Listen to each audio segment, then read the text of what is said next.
લખનઉમાં વિશ્વ દિવ્યાંગ દિવસ પર મુખ્યમંત્રી યોગી આદિત્યનાથે વિજેતાઓને સન્માનિત કર્યા।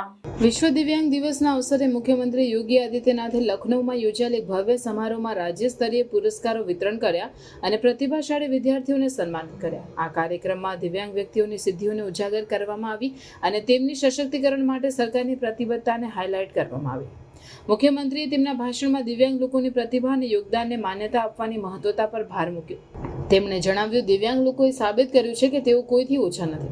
રાજ્ય સરકાર હાલમાં તેમને શિક્ષણ અને સશક્તિકરણ માટે 2 યુનિવર્સિટીઓ ચલાવી રહી છે અને વધુ તકો પૂરી પાડવા માટે તેમની સંખ્યામાં વધારો કરવાની જરૂર છે।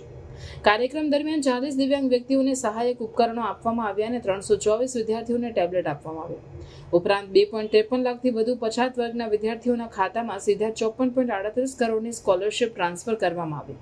મુખ્યમંત્રીએ અનેક પ્રતિભાશાળી વ્યક્તિઓ અને સંસ્થાઓને પ્રમાણપત્રો અને પુરસ્કારો આપ્યા। આ કાર્યક્રમમાં દિવ્યાંગ સમુદાયને આધુનિક અને સહાયક માહોલ પૂરો પાડવા માટે સરકારના પ્રયાસોને દર્શાવવામાં આવ્યા, જેમાં કૃત્રિમ અંગો, ટ્રાયસિકલ અને રાજ્ય પરિવહન બસોમાં મફત મુસાફરીનો સમાવેશ થાય છે। મુખ્યમંત્રીએ તમામ નાગરિકો માટે સમાવેશક અને સહાયક વાતાવરણ બનાવવાની સરકારની પ્રતિબદ્ધતાને પુનરાવર્તિત કરી। हम सब जानते हैं कि दिव्यांगता एक शारीरिक कम मानसिक स्थिति मानी जाती है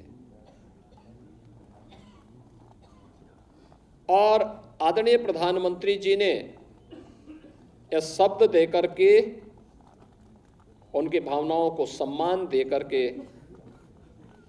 उन्हें गरिमामयी पूर्ण तरीके से जीवन में हर क्षेत्र में आगे बढ़ने के लिए एक नई प्रेरणा प्रदान की। हमारे दिव्यांगजनों को जब भी अवसर मिला तो प्रधानमंत्री जी के द्वारा दिया गया यह शब्द उसकी पुष्टि किया है। यह हमारा सौभाग्य है कि राज्य के अंदर आज के समय में 2 दिव्यांग विश्वविद्यालय हैं। डॉक्टर शकुंतला मिश्रा राष्ट्रीय पुनर्वास विश्वविद्यालय लखनऊ में और जगतगुरु रामभद्राचार्य विश्वविद्यालय चित्रकूट में, दोनों राज्य सरकार के द्वारा अनुदानित हैं, राज्य सरकार के द्वारा संचालित हैं। हमारे राज्य के अंदर अलग अलग क्षेत्रों में कहीं दृष्टिबाधित के लिए है, कहीं पे मूक बधिर बच्चों के लिए है, कहीं पे अन्य बच्चों के लिए भी इस प्रकार के कॉलेजेस संचालित हैं। लेकिन मेरा ये मानना है कि इनकी संख्या को बढ़ाने की आवश्यकता है।